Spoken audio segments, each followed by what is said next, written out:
Hi, I'm here with HiFiMan's Megamini. Now this is, well, now a $99 DAP.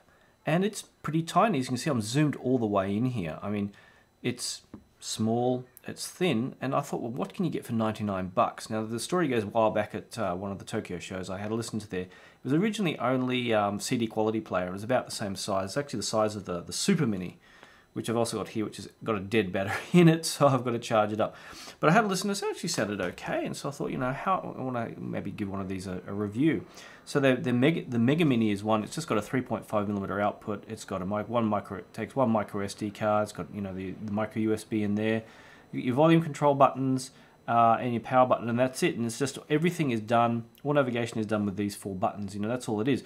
But because there's no Android, no fancy UI, nothing like that. Look at this as the power on time, right? Ready? And your splash screen, and a bit more. Boom, there you go. That's pretty quick. So you don't have to wait ages for it to come on. Now you only get, you know, starts off by default with at volume level 10. You can just see up on the top right hand corner, it goes 32 steps, volume steps. You don't get much power either, but it basically does the job. And all navigation, if I just jump to the back button up here, all navigation is just up and down, your old style menus, much like your old iPod. Now, you've got your usual settings, but it doesn't indicate when the menus continue, which is a bit irritating. But actually it has a fair amount that's in it. We have the repeat options, as you'd expect. You have your shuffle on and off. What would help if I press the right button. Your backlight actually has a fair number of features up to there, and there's more. Doesn't tell you. I actually shot a video of this and I accidentally deleted the video. I didn't actually realize that 10-minute thing was down there before, because there's no indication when you're at the end of the menus.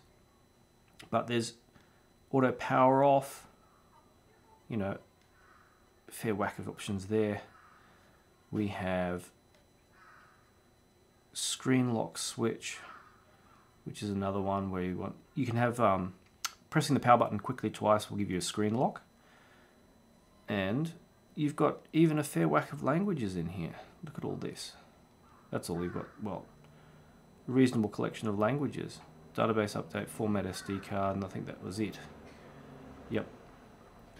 So you're not going to be navigating fast. The one thing I regret, you know, the thing about, like, there's this SM1 where you have up and down, you could use this button to jump a whole screen. I wish they had another button for that. That's all that's really missing, because I've got a lot of stuff even on this 64 gig card that's in there. But look at the screen, it gives you all the info. And the only thing it doesn't do is play high-res Apple lossless, which is the only thing that kind of bugs me, but it plays pretty much everything else, you know, high-res FLAC and all that. But the original that was designed by Fang Bian was, you know, only CD quality, so that it does high res is pretty cool. But I mean, it's a $99 DAP. You don't really care about that. All I cared about is sticking the micro SD card in and having a listen. And, you know, to give you just an idea how tiny it is, again, this is an AK380, right? I mean, it's tiny. And the thing is, when you stick one of these in a shirt pocket, you know it just pulls your whole shirt down, even you know, like a stiff workman shirt.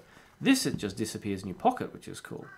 Now, of course, being 99 bucks, it's not going to give you, you know, amazing sound quality, but it sounds, you know, a little bit on the warm side. It has enough to drive, you know, basic IEMs or basic headphones. You know, I just tried plugging Campfire Audio's Cascades in, and obviously it could drive them, but, you know, the bass sounded kind of booming out of control, so not too controlled. I mean, I did it just for fun. I plugged it into AL Audio's Continental V5, and I was listening with these and the new Cascades, and that was a really fantastic combo. You know, it's warm, you won't get as much detail as the Cascades are capable of at all, but it was a nice combo. I mean, it didn't really need the kind of warmth of the tubes at all or anything like that. And, you know, but it needed obviously the boost in headphone drive. But, you know, with a basic, even a fairly good pair of IEMs, you know, it's a nice listen. And a nice little thing to stick in your shirt pocket and being a little bit warm sounding, there's nothing to complain about in general.